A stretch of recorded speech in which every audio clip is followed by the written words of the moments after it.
Bom dia, bom domingo a todos. Estamos iniciando mais uma escola dominical e hoje nós estamos iniciando também uma série de mensagens na primeira carta de João. Nós estudaremos a partir de hoje várias mensagens, né? Procederemos vários estudos na primeira carta de João para que a gente possa compreender essa carta, extrair tudo aquilo que Deus fala conosco através dessa carta e também, se Deus permitir, na segunda e da terceira carta de João. Hoje o nosso objetivo então é o seguinte: nós vamos trabalhar algumas questões contextuais da primeira carta de João, algumas questões introdutórias e contextuais, e depois vamos proceder aí à exposição de 1 João capítulo 1, versículo 1 até o versículo de número 4. Então, hoje o nosso estudo terá duas partes. Repito, a questão da introdução e questões contextuais da primeira carta de João, e depois trataremos da exposição do capítulo 1, versículo 1 até o versículo de número 4, que é a primeira perícope desta carta de João.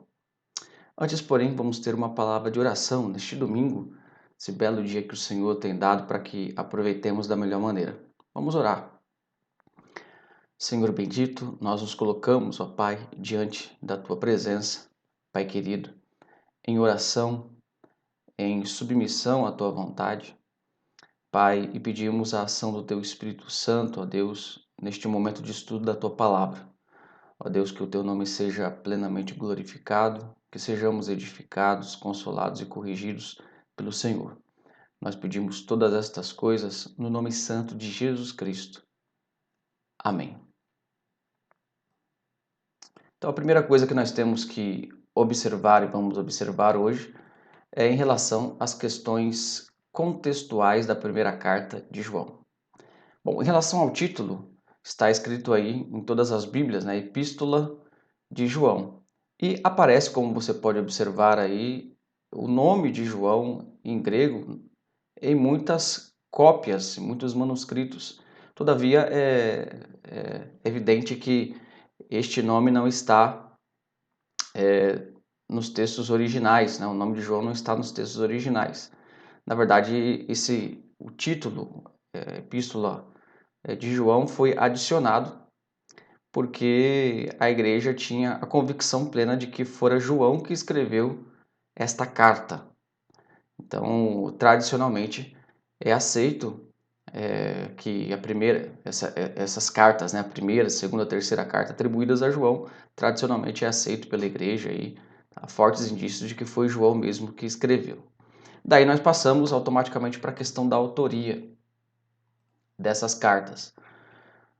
A epístola, como vocês podem perceber, se você ler a primeira carta de João, você vai perceber que a epístola ela é anônima.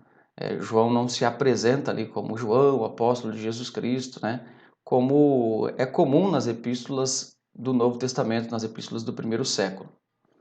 Isso acontece com as epístolas de Paulo, só que não acontece com a epístola de João. Também não acontece com Hebreus, por isso que nós não temos a convicção para dizer quem escreveu Hebreus. A epístola aos Hebreus é um problema maior, porque não há tantas evidências internas e externas para bater o martelo quanto a autoria da epístola aos Hebreus. Mais diferentemente, João, nessa primeira epístola atribuída a João, há fortes evidências internas e evidências externas de que fora de fato João que escreveu essa primeira carta que é atribuída a ele tradicionalmente. Então, nós vamos olhar um pouco essas evidências internas e externas, aproveitar que nós estamos numa escola dominical e podemos entrar em alguns detalhes mais profundos aí, até mesmo algumas curiosidades.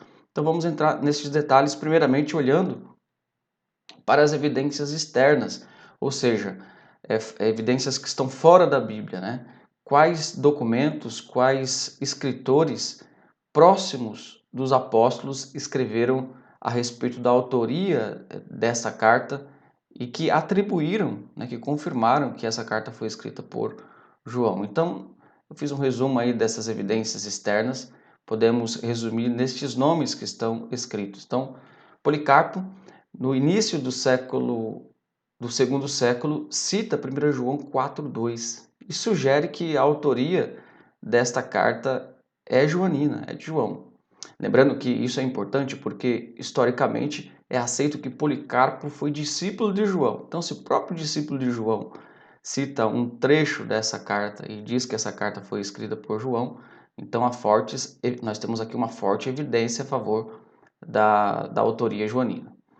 Um outro nome é Eusébio, no quarto século, que indica que Papias, que foi bispo em Herápolis, não muito distante de Éfeso, onde João pastoreou, é sabidamente isso, tradicionalmente aceito que João pastoreou em Éfeso, ele usou testemunhos da primeira epístola de João e atribuiu esses testemunhos a João. O outro nome é o nome de Irineu, que escreveu da região de Lyon, na França. Ele cita 1 João 2, 18, 19 e afirma expressamente estar citando a carta de João. E uma outra evidência externa dos anos 150 a 250 depois de Cristo é o cânon elaborado por Muratori, conhecido como cânon muratoriano, que é uma compilação canônica feita por este homem e uma das compilações mais aceitas do período, que incluía a primeira carta de João no cânon e incluía essa questão da autoria joanina a essa carta. Então essas são as evidências externas que comprovam, algumas dessas evidências, né, que eu coloquei aqui, mas que comprovam, que ratificam esta opinião mais tradicional que atribui esta carta que nós vamos estudar, estamos começando a estudar, que atribui ela a João. E quais são então as evidências internas? Vamos olhar um pouco isso também. Bom, algumas evidências internas, ou seja, evidências que estão dentro da carta ou dentro da própria Bíblia que apontam a autoria joanina a essa epístola. Então, algumas evidências internas. O primeiro ponto importante é que o autor desta carta ele reivindica ter sido testemunha imediata da pessoa de Cristo e testemunha da presença corporal de Cristo. Então, ele diz que ele tocou em Jesus, ouviu Jesus, ele viu Jesus. Então, isso é tremendamente importante porque o autor seria, sem dúvida, ali do círculo dos apóstolos, no mínimo, né? No mínimo um apóstolo ali, alguém do círculo dos apóstolos. Uma outra questão é que o autor reivindica ter tido acesso de primeira mão aos elementos básicos do Evangelho. Está no capítulo 1, verso 1, capítulo 4, verso 14, onde o autor reivindica que recebeu o Evangelho, ele não recebeu de outra pessoa, recebeu do próprio Senhor e Salvador Jesus Cristo. Por exemplo, nós recebemos o Evangelho de outras pessoas, não é verdade? Apesar de o Espírito Santo operar diretamente no nosso coração, a pregação do Evangelho para nós, para todos nós que ouvimos falar de Jesus Cristo, foi feita por outra pessoa. Este autor desta epístola ele diz que recebeu do próprio Cristo, recebeu em primeira mão os elementos básicos do Evangelho. Há elementos também dentro dessa carta, elementos de autoridade dentro da carta. Esses elementos de autoridade dentro da carta são importantes porque demonstram que essa pessoa que escreveu a carta, ela gozava de certo prestígio em relação às pessoas ali daquela região da Ásia Menor, né, para a qual foi destinada a carta. A maioria das igrejas, naquela época, no primeiro século, estavam naquela região da Ásia Menor e parece que ele gozava de autoridade em relação àquelas pessoas. Então ele era um líder que tinha autoridade. Por exemplo, no capítulo 2, versículo 18 e capítulo 4, versículo 1, ele confronta o erro. Então ele demonstra sua autoridade confrontando ali um erro dos falsos apóstolos, dos falsos profetas, falsos mestres. E ele também, no capítulo 4, versículo 6, demonstra esperar ser obedecido pelas pessoas. Então, tudo isso aponta para autoridade. E a última questão relacionada às evidências internas que apontam para a autoria joanina tem a ver com a íntima conexão temática da epístola, dessa primeira epístola de João, com o quarto evangelho. Então, há uma conexão forte temática em relação às palavras, em relação a temas em comum que há no quarto evangelho, que é atribuído a João, e essa primeira carta de João. É mais fácil defender a autoria joanina do quarto evangelho. Portanto, se há uma ligação forte do quarto evangelho com a primeira carta de João, né, e somado a todos esses elementos, né, que atribuem esta primeira carta a João, então nós temos fortes indícios e não temos por que deixar essa posição tradicional de que quem escreveu a primeira carta atribuída a João foi o apóstolo João, um dos 12 discípulos de Jesus Cristo. Mas vamos para essas conexões temáticas entre o Evangelho, o quarto Evangelho, o Evangelho de João e essa primeira carta de João. Olhemos aqui primeiro as palavras importantes em comum a ambas as obras. Então nós temos palavras na primeira coluna aqui da tabela, são os versos, as posições da carta. E na segunda coluna, as posições do quarto evangelho, o evangelho de João. Então, a palavra princípio, a palavra verbo ou palavra, né, palavra logos no grego, a palavra consolador é usada, paracleto, a ênfase no crer, a ênfase no permanecer, no guardar, né, guardar os mandamentos. A ênfase na palavra mandamento tem tanto no evangelho quanto na carta de João. A ênfase naquilo que é verdadeiro, as palavras conhecer e saber, que pode ser usada assim massivamente, até por conta do gnosticismo da época, nós vamos explicar um pouco. Vocês podem ver que a palavra conhecer e saber, grego gnosko, né, que aponta para essa questão aí do conhecimento. Trevas, escuridão e testemunho. Outras questões relacionadas a essas palavras, que são expressões agora já são expressões teológicas, né? Essa segunda tabela que estou apresentando, expressões teológicas comuns tanto no Evangelho quanto na primeira carta de João. Então, as expressões aí, Filho unigênito, Salvador do mundo, Espírito da verdade, então encontramos essas expressões tanto no Evangelho quanto na primeira carta de João. Praticar a verdade, nascido de Deus, Filho de Deus, vencer o mundo, entregar a vida, água e sangue aparece no quarto evangelho também, nas epístolas de João, filhos do diabo, andar nas trevas e ver a Deus. Então, amados irmãos, nós temos fortes evidências, e repito, não tem por que a gente abandonar essa posição tradicional que atribui a autoria desta epístola a João. Não tem por que a gente abandonar, como fazem os liberais, né, ou as pessoas que têm uma tendência mais liberal. Não há nenhuma outra teoria que seja tão forte como essa que é a mais tradicional. Vamos olhar para o outro elemento contextual, que é a data e ocasião. A data e ocasião. Em relação à data, 1 João é um dos livros de mais difícil datação do Novo Testamento. Mas a maioria dos comentaristas sugere uma data posterior à destruição de Jerusalém, aí por volta de 85 depois de Cristo.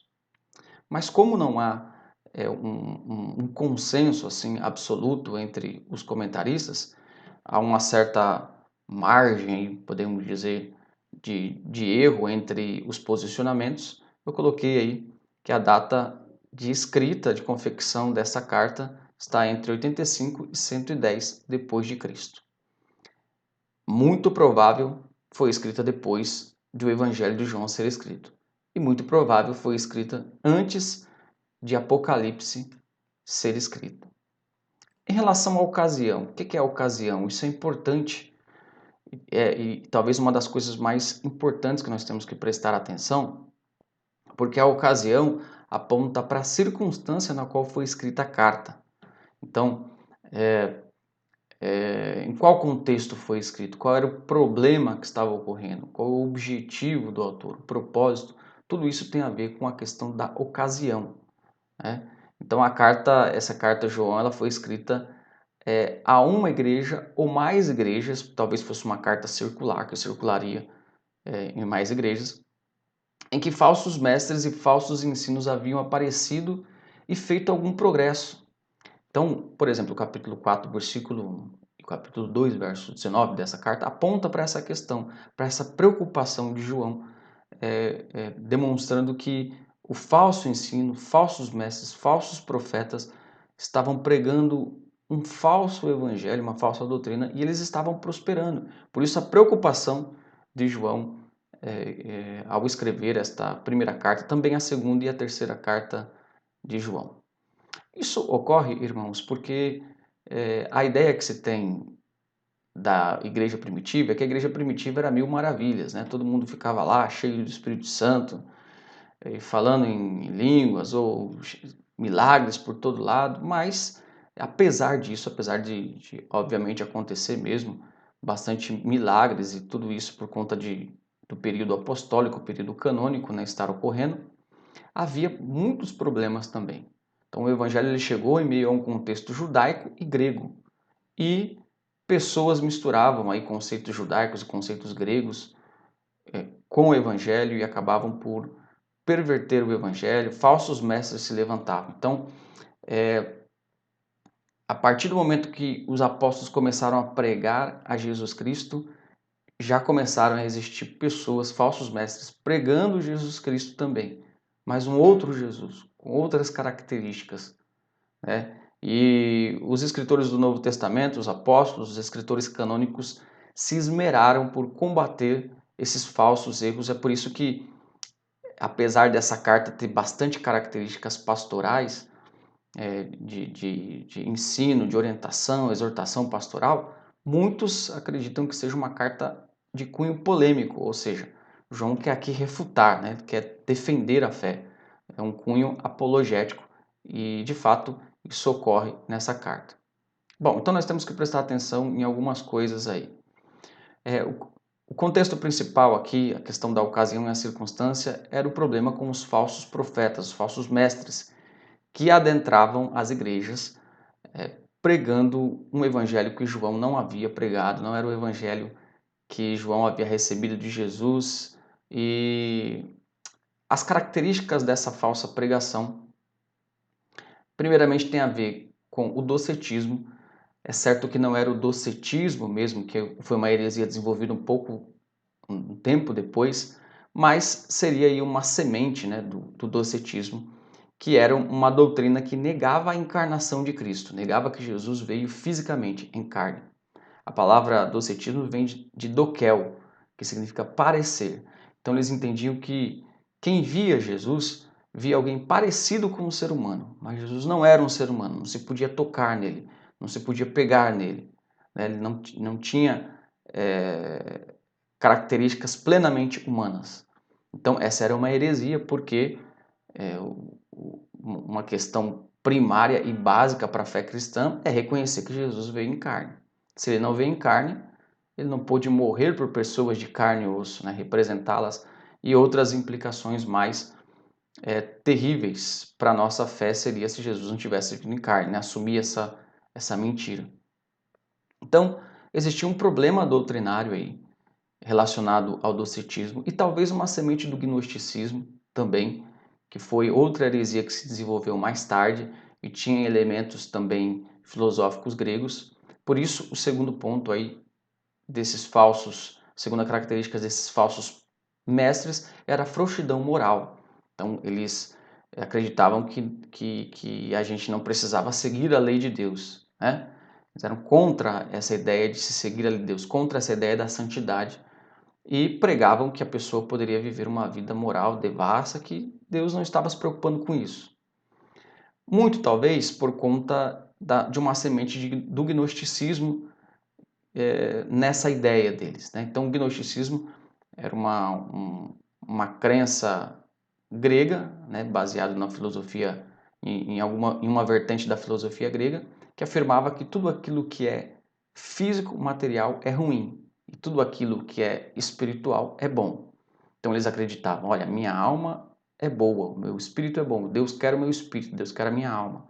É com a minha alma e o meu espírito que eu vou ter comunhão com a divindade. O meu corpo não serve para isso. A divindade não quer saber do meu corpo. Então, uma das vertentes do gnosticismo pregava a frouxidão moral, ou seja, você pode viver devassamente, que não tem problema nenhum, porque Deus quer o seu coração. E um terceiro ponto desses falsos profetas era a arrogância. Por quê? Se de fato existia ali uma semente do gnosticismo, existia um entendimento, isso parece ser trabalhado no capítulo 4, verso 7 até o 21 dessa carta, existia um entendimento por parte desses falsos profetas de que eles tinham um conhecimento superior, um conhecimento místico superior, conhecimento até mesmo superior do que o conhecimento que os apóstolos tinham. Então, eles se orgulhavam em acreditar que as pessoas têm níveis de conhecimento e são melhores do que outras porque conhecem mais, já foram iniciados na religião, né? Então tem toda essa questão. E eles acabavam por desprezar aqueles que não eram iniciados, por isso demonstrando ali falta de amor. Né? É, por essa razão que o apóstolo João vai falar tanto de amor em sua carta, ao ponto de dizerem que João é o apóstolo do amor, porque a palavra amor, aí esse vocábulo, essa palavra aparece muitas e muitas vezes nos escritos de João. Bom, então essa era a circunstância e nós devemos levar isso em consideração quando lemos todas as perícopes dessa carta. Devemos levar em consideração essa questão de que João estava lidando ali e corrigindo ensinos que os falsos mestres estavam pregando nas igrejas. Outra coisa que nós temos que prestar atenção em relação ao propósito. Então, João, nessa carta, ele dá para aqueles crentes que receberiam a carta as marcas dos verdadeiros cristãos. Ele faz uma distinção, né? Ele trata de dar ferramentas para que o povo de Deus pudesse discernir entre os verdadeiros e os falsos. Por quê? Por conta desses falsos mestres que muitas vezes até se aproveitavam da hospitalidade dos crentes, né? Porque naquela época os próprios apóstolos viviam de cidade em cidade, especialmente o apóstolo Paulo, e dependiam da hospitalidade dos crentes. E muitos desses falsos mestres se aproveitavam para então enganar, para pregar um falso evangelho. Há nesta carta, irmãos, diversas sentenças que mostram o objetivo, que mostram finalidade. E se nós fôssemos falar em um propósito, falar em todos os propósitos que a carta apresenta, são vários propósitos, né? Para que as pessoas não pecassem, para que as pessoas tivessem alegria, para que os crentes tivessem comunhão em Cristo Jesus. Esses são uns dos propósitos apresentados na carta. Mas seria interessante falarmos de um propósito geral, de um propósito único para que a gente grave. Então, esse propósito geral está manifestado aí nessa descrição que está em itálico, que diz o seguinte, que o propósito de João era conduzir os crentes ao pleno desfrute da comunhão espiritual e da certeza de salvação pessoal, apresentando os critérios que definem a genuína comunhão cristã com um Deus santo e amoroso. Então, conduzir os crentes à comunhão e à certeza da salvação, apresentando critérios para que os crentes pudessem definir a genuína comunhão cristã com um Deus que é santo, por isso, né, o combate à frouxidão moral, e um Deus que é amoroso, por isso o combate aí à arrogância, à falta de amor. A maioria dos estudiosos considera que João aqui dá 3 testes ou 3 critérios para que a igreja avaliasse, tivesse ferramentas para avaliar e separar o verdadeiro do falso, né? E assim avaliar os falsos mestres. Então esses 3 testes seriam o seguinte: primeiro, o teste doutrinário. O que você pensa a respeito de Cristo? Isso é tremendamente importante, né? Então no teste doutrinário esses falsos mestres reprovavam porque eles não acreditavam que Jesus veio em carne. Então eles estavam doutrinariamente corrompidos. Daí então a importância de nós naquilo que é essencial à fé cristã, de nós abraçarmos as doutrinas essenciais. Quando nós negamos alguma doutrina essencial da fé cristã, isso é um grande problema e não podemos ser chamados de cristãos. Por exemplo, quando negamos que a Bíblia é a única regra de fé, quando negamos a doutrina da Trindade, ou a plena divindade e plena humanidade de Jesus, a unipessoalidade de Jesus, que Jesus é uma só pessoa, e assim por diante, doutrinas essenciais da fé cristã. O segundo teste é o teste moral, ou seja, aquele que diz ser filho de Deus não pode viver uma vida sem lei, né? Uma vida com a desculpa de ser salvo pela graça, viver uma vida sem lei, sem regras. Pelo contrário, Deus deixou os mandamentos e, obviamente, João ressalta que o resumo dos mandamentos é o amor, né? Só que veja, o amor, a questão do amor, amar a Deus e amar ao próximo, é o resumo dos mandamentos. Ele não substitui os mandamentos, ele resume, né? Porque como que alguém pode amar a Deus? Alguém ama a Deus cumprindo os mandamentos. Ama, adorando somente a Deus, não fazendo imagem de escultura, não tomando o nome de Deus em vão, guardando o dia do Senhor. E como que alguém ama o próximo? Se submetendo, né, o quinto mandamento, não matando, não adulterando, não cobiçando, não furtando, não mentindo e assim por diante. Então, alguns pensam que os mandamentos do Novo Testamento relacionados ao amor substituem os mandamentos do Antigo Testamento.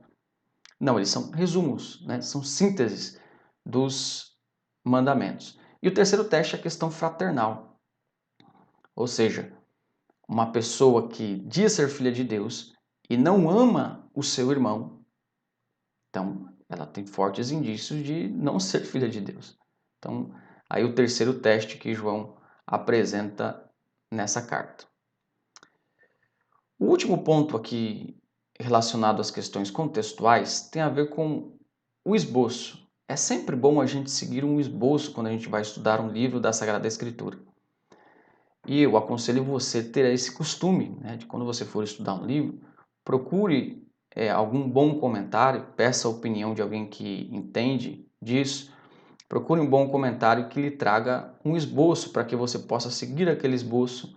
O esboço ele vai organizar melhor as ideias do livro. Então, muitos estudiosos procuraram esboçar a primeira epístola de João e alguns livros da Bíblia têm esboços mais claros, né, que tem um maior consenso entre os estudiosos. Todavia, a primeira carta de João não tem tanto consenso assim. O maior consenso dentro do esboço de João é que o prólogo está no capítulo 1, versículo 1 ao 4. O prólogo é o prefácio, né, o começo ali da carta que João começa a apresentar as suas ideias. E a conclusão, capítulo 5, versículo 14 até o 21. Este é o maior consenso. No meio disso, existem várias divisões apresentadas pelos estudiosos, mas eu coloquei como uma opção este esboço aí, que é o esboço que a gente vai seguir nesses estudos, tá bom? Portanto, se a gente olhar o esboço, a segunda e a terceira parte são as maiores partes da carta de João. Então, a segunda parte trata da vivência na luz. Então, destaca que Deus é luz e depois vai apresentar as condições para aqueles que vivem na luz. Essas condições se repetem na terceira parte, que é a segunda grande parte, que vai tratar de demonstrar a vivência dos filhos de Deus. Então, se alguém é filho de Deus, tem que fazer isso, né? Ser obediente, renunciar ao pecado ou rejeitar o mundanismo. Nenhuma dessas questões, condições ou critérios nos indicam, não devemos entender esses critérios, essas condições, como se João quisesse dizer que a salvação é pelas obras, né? Então, para que você seja salvo, para que você seja filho de Deus, você tem que fazer isso. Não, na verdade, é um efeito contrário, né? É o inverso. Uma pessoa que diz estar na luz, uma pessoa que diz ser filha de Deus, ela tem que demonstrar, como consequência disso, os frutos naturais dessa filiação, né? Então, se você pega o exemplo de uma árvore, é natural que uma árvore que tenha determinado tipo de fruto dê aquele fruto. Uma consequência de um abacateiro, por exemplo, ser um abacateiro, é que ele vai dar o fruto ali, o abacate. Então, não o contrário, tá bom? E que isso fique bem claro para nós, para que a gente não entenda esses testes, esses critérios como um indício de salvação, de pregação de salvação pelas obras, pois a salvação é pela graça, né? E todos os escritores do Novo Testamento concordam com isso. Há um consenso harmônico. Bom, tendo trabalhado com essas questões aí mais de aspecto introdutório e também contextual, agora nós vamos para uma breve exposição da primeira carta de João, capítulo 1, versículo 1 até o versículo de número 4. Então convido você a abrir a sua Bíblia aí. Primeira carta de João, capítulo 1, versículo 1 até o versículo de número 4. Eu convido você a ler. A ler juntamente comigo esse trecho das Sagradas Escrituras. E diz o seguinte: o que era desde o princípio, o que temos ouvido, o que temos visto com os nossos próprios olhos, o que contemplamos e as nossas mãos apalparam com respeito ao Verbo da vida. E a vida se manifestou, e nós a temos visto, e dela damos testemunho, e vô-la anunciamos, a vida eterna, a qual estava com o Pai e nos foi manifestada. O que temos visto e ouvido anunciamos também a vós outros, para que vós, igualmente, mantenhais comunhão conosco. Ora, a nossa comunhão é com o Pai e com o Filho, com o seu Filho, Jesus Cristo. Estas coisas, pois, vos escrevemos para que a nossa alegria seja completa.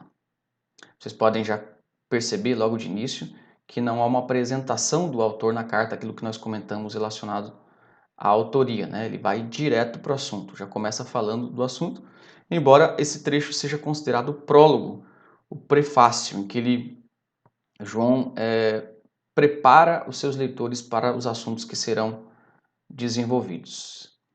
É sempre bom a gente olhar mais um pouco para a questão contextual, agora olhando para o contexto relacionado a esse texto. Bom, então, se a gente olhar para o contexto relacionado a esse texto, nós vamos ter algumas informações que são importantes.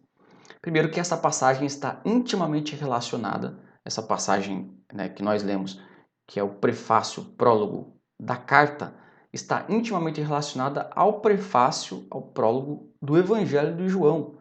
O Evangelho de João, capítulo 1, versículo 1 até o versículo 18, está estreitamente relacionado. Eu vou demonstrar isso através de uma tabela, como os termos são muito parecidos e o assunto é muito parecido também. Que, por sua vez, o Evangelho de João, o prólogo do Evangelho de João, está estreitamente relacionado com Gênesis 1:1. No princípio criou Deus os céus e a terra.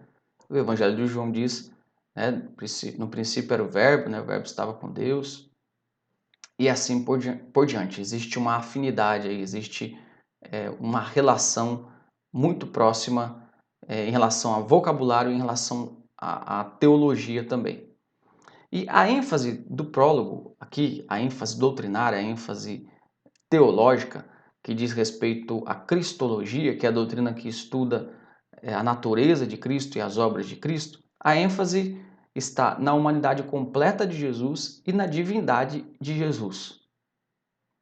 Então, nós vamos perceber que João destaca aqui particípios, né, particípios gregos relacionados aos sentidos humanos, à visão, ao som, ao toque, para mostrar que Jesus era verdadeiramente humano. Então, as pessoas podiam tocar em Jesus, podiam ouvir a sua voz, podiam vê-lo. Então, ele era um ser humano e dentre outras características que os próprios evangelhos apresentam, né? Que ele sentiu dor, ele dormiu, ele se alimentou e tantas outras questões.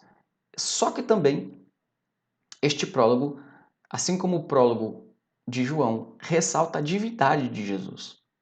Quando fala da sua pré-existência, aquele que era, essa é uma expressão, né? Aquele que era, no sentido daquele que sempre existiu, aquele que é eterno. Aquele que é eterno e veio e se manifestou no tempo, aquele que é atemporal e se manifestou no tempo. Então, essas duas características são características importantes e devem ser assumidas por todos os crentes. Ou seja, que Jesus é 100% Deus e também 100% homem em uma pessoa, não são duas pessoas, né? Mas uma pessoa. Esse é um dos grandes mistérios do cristianismo. É uma das grandes maravilhas que nos deixa com a boca aberta, né? Um dos grandes mistérios que nos fazem louvar a Deus e exaltar a Deus por sua profundidade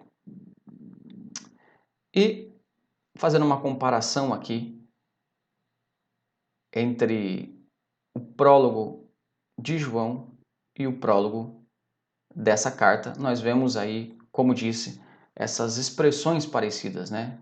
No início, a palavra logos é usada também nos dois prólogos, a palavra vida, a luz em Jesus, a luz manifesta, né? A luz revelada, a menção da escuridão, a menção da questão da testemunha, né? Que João diz que ele é testemunha de Jesus Cristo e tem testemunhado de Jesus Cristo. Os seres humanos trazidos a Deus e a menção à glória de Deus que é manifesta através de Jesus Cristo, né? Jesus que se manifesta em carne, ele manifesta a glória de Deus. Partindo para o tema da nossa perícope, todo texto, ele tem um tema principal, ele tem um assunto principal. Esse assunto pode ser colocado através de diversas formas, diversas proposições, né? Mas geralmente os estudiosos que são mais da área da exegese bíblica, da teologia bíblica, eles vão ter uma espécie de consenso em relação, especialmente se for da mesma linha, né? Se for de linha reformada, por exemplo, eles vão ter um consenso em relação ao assunto. Então, o assunto do prólogo aqui é exatamente a respeito da encarnação de Cristo na história. Então, João ele quer mostrar isso, que Jesus ele veio fisicamente na história e de que há elementos comprobatórios, ou seja, que os apóstolos, né, viram a Jesus. E falando dele mesmo, João, ele viu, ele tocou, ele ouviu a Jesus. Então, sendo assim, esta perícope trata das implicações da encarnação de Cristo na história. E pelo menos 3 implicações aqui eu quero compartilhar com vocês hoje: a vida eterna, a comunhão com Deus e a alegria plena. Então vamos ver cada uma dessas implicações, começando pelo ponto principal, tema principal, que é a questão de que Jesus viveu na história, Jesus encarnou e viveu na história. Vamos lá, eu coloquei aqui Jesus ressuscitou, mas eu vou corrigir aqui, né? Jesus encarnou. Ele ressuscitou também, né? Então podemos até colocar aí ressuscitou.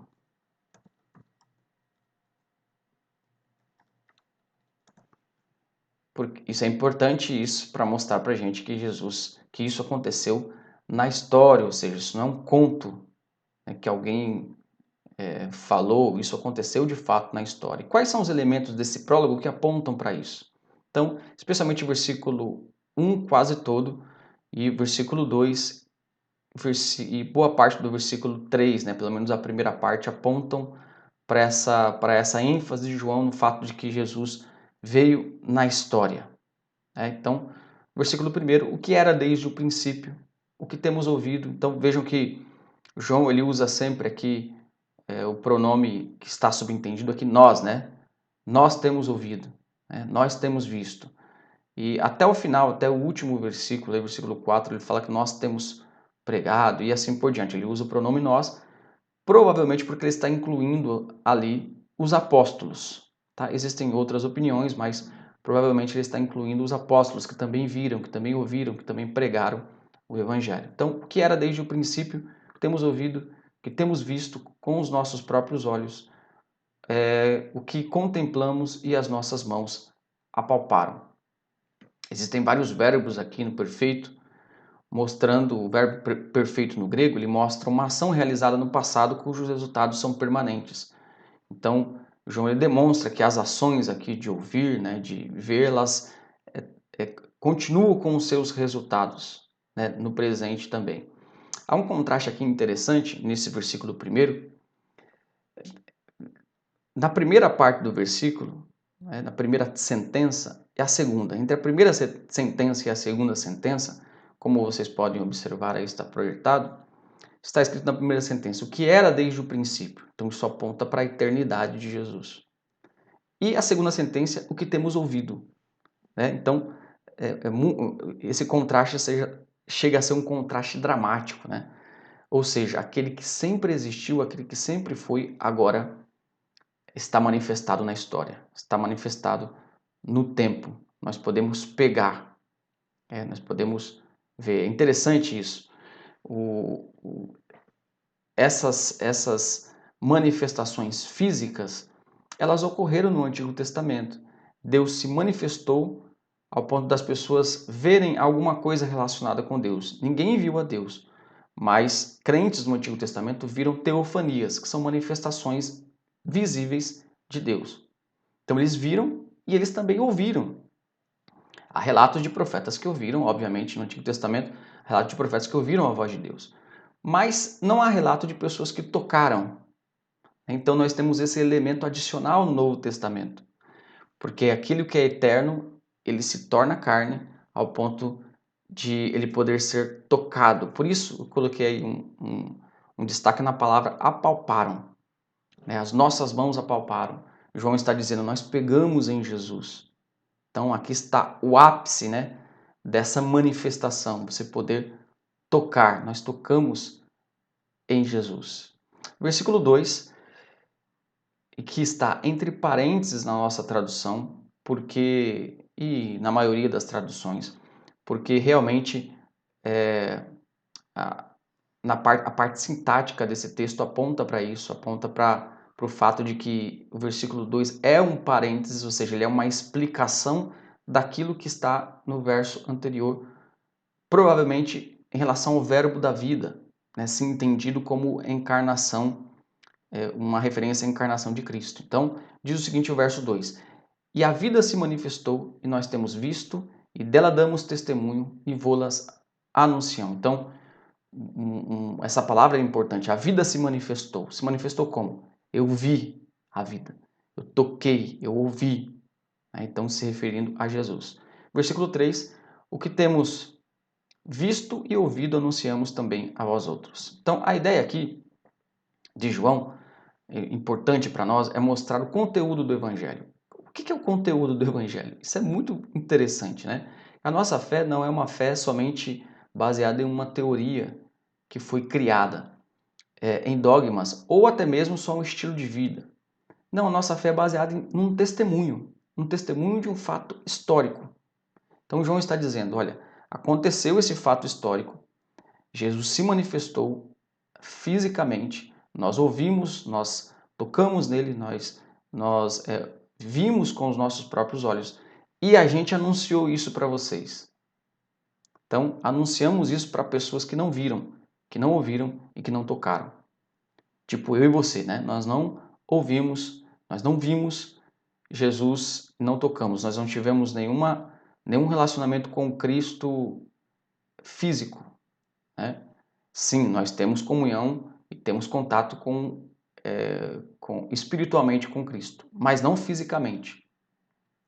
Então, é interessante esse texto porque ele demonstra que o conteúdo do Evangelho, o conteúdo essencial do Evangelho é o testemunho do que pessoas presenciaram, de coisas que aconteceram realmente na história.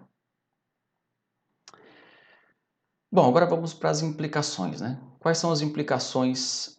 Vou tentar passar rapidamente aqui as implicações do fato de que Jesus se manifestou na história, se manifestou fisicamente, na história.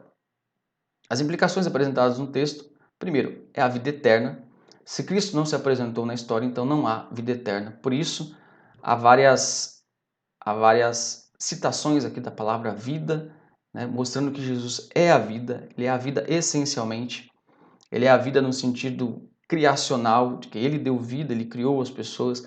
Ele é a vida no sentido salvífico, no sentido de que só ele pode tirar as pessoas da morte espiritual. Por isso, as expressões aí, verbo da vida, essa expressão do versículo 1, verbo da vida, pode ser entendida como se referindo à pessoa de Cristo ou à própria pregação, Porque verbo também é palavra, logos. Então, a palavra da vida, com respeito à palavra da vida. Mas vamos ficar com a ideia de que isso se refere a Jesus personificado, na pessoa de Jesus. Então, nós temos mais duas referências à palavra vida aí no versículo 2, e a vida se manifestou, nós já temos visto, dela damos testemunho, vou anunciamos a vida eterna. Anunciamos a vida eterna. Então, há uma ligação de causa e efeito entre a manifestação histórica e física de Jesus e a vida eterna. Se não houve essa manifestação, não há vida eterna. Por isso é tão importante a gente assumir essa verdade. A outra implicação é a comunhão com Deus. Essa implicação está mais explícita, especialmente aí no verso 3 e na segunda parte do verso 3. Eu vou ler todo o verso 3 novamente. O que temos visto e ouvido, anunciamos também a vós outros. E aqui o conectivo importante. Para quê? Então, o objetivo. Qual o objetivo de anunciar aquilo que eles viram? Qual é o objetivo? Então, aqui o objetivo é para que vós, igualmente, mantenhais comunhão conosco. Ora, a nossa comunhão é com o Pai e com seu Filho Jesus Cristo. Veja que a palavra comunhão aparece 2 vezes aí. Então, não é só a vida eterna, mas a comunhão. A comunhão, estar junto, estar unido com Cristo e com a igreja. Então, veja como é interessante isso, que o apóstolo João destaca que nós podemos ter comunhão com Cristo apesar de não ter visto, ouvido e nem o apalpado, nem tocado nele. Então, a comunhão criada por Cristo nos dias em que ele esteve na terra, dentro do colégio apostólico, é aprofundada pela vinda do Espírito Santo no dia de Pentecostes e não se limita aos apóstolos. Então, essa comunhão se estende para todos os crentes de todas as gerações, por isso nós podemos ter comunhão com Jesus Cristo. Que maravilha! Glória a Deus por essa verdade. E a terceira implicação que eu quero compartilhar com vocês é a alegria plena. Então veja, nós temos aqui mais um conectivo de finalidade, de causa. Versículo 4 diz o seguinte: estas coisas, pois, vos escrevemos.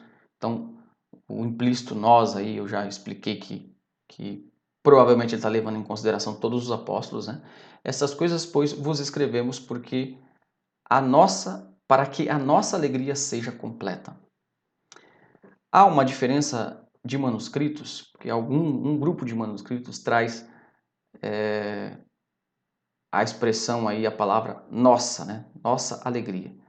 E outro grupo traz a palavra vossa alegria. Então, por exemplo, a versão revista e atualizada, que segue um determinado grupo de manuscritos, traduziu como nossa alegria. E a revista e corrigida traduz como vossa alegria. Independente disso, porque é provável que as duas coisas caibam aqui, a alegria de ambos, Quando ele diz nossa, ele pode estar colocando tanto os apóstolos assim como toda a igreja, independente disso, está apontando para o fato aqui de que só há alegria plena através da comunhão. Então, a comunhão é uma implicação da manifestação histórica de Cristo, sua morte, ressurreição e assim por diante. E talvez uma implicação da comunhão é a alegria plena. Só há alegria quando há comunhão em Cristo Jesus. Olha que maravilha, E essa alegria plena não deve ser entendida como consumada aqui na terra. Porque a alegria perfeita não é possível nesse mundo de pecado. A alegria plena haverá quando Cristo consumar todas as coisas. É o famoso já e ainda não. Nós já podemos usufruir de alegria, todavia nossa alegria ainda não é completa, não é plena, porque isso se dará quando Cristo consumar, quando Cristo terminar todas as coisas. Vamos caminhando para o final, aqui para a conclusão e algumas outras aplicações, além daquelas que a gente tem feito aqui. A primeira coisa é, talvez você se pergunte aí, Poxa, eu não via Jesus, e agora? Eu não sou testemunha ocular, eu não toquei em Jesus, eu não o ouvi pessoalmente. E agora? O que a Bíblia tem para dizer para você é que você é mais bem-aventurado que aqueles que viram. Veja que interessante, Em João capítulo 20, versículo 29, O Tomé, ele acreditou em Jesus depois de ter tocado ele nas suas feridas, depois de ter visto ele. E Jesus diz assim: olha, você acredita, você está acreditando porque você viu. Mais bem-aventurados são os que não viram e creram. Então nós somos bem-aventurados. Nós recebemos essa mensagem apostólica e por isso, irmãos, a nossa mensagem é apostólica. Muitas pessoas têm a ideia lá, né? Tem uma ideia errônea. Eu vou seguir só aquilo que Jesus disse, não vou seguir o resto da Bíblia. Então você não vai seguir nada, né? Porque mesmo aquilo que Jesus disse foi escrito por apóstolos. Jesus não escreveu nada, nenhum livro. Obviamente, ele é o autor da escritura, né? Mas o meio para que a escritura fosse produzida foi o ser humano. Então, ou nós admitimos que toda a escritura é divinamente inspirada, ou admitimos que nada é inspirado. Caímos no erro. Mas dizer que algumas partes são mais inspiradas do que outras é uma discrepância enorme. Então, você é bem-aventurado. Nós somos bem-aventurados porque acreditamos sem ver, mas um dia o veremos. E veremos Jesus pessoal e fisicamente. Porque Jesus se torna, sendo sempre Deus, né? Sempre tendo sido Deus, se torna ser humano para todo sempre. E agora ele é um ser humano glorificado. Bom, um dia o veremos. Nós rejeitamos também o ensinamento liberal que separa o Jesus histórico do Cristo da fé. Então, existem várias ideias errôneas a respeito do Cristo histórico, do Cristo divino. Não, nós acreditamos que o Cristo histórico é o Cristo divino. Nós não fazemos essa separação que os liberais falam. E uma última aplicação é que nós devemos tomar cuidado com aqueles que se dizem apóstolos hoje em dia. Porque o apostolado, o ministério apostólico estava limitado àquele primeiro século. Era necessário o ministério apostólico porque, afinal de contas, foram eles que, entre aspas, confeccionaram a doutrina. Então, eles escreveram, né, havia o período canônico, eles escreveram as Sagradas Escrituras, realizaram milagres como prova de seu ministério apostólico, e tudo isso, esse ministério cessou no primeiro século, portanto, não tem razão de existir apóstolos hoje. Tanto é que os próprios apóstolos, por exemplo, o apóstolo Paulo, em Atos dos Apóstolos, ele vai de igreja em igreja fazendo a eleição de presbíteros.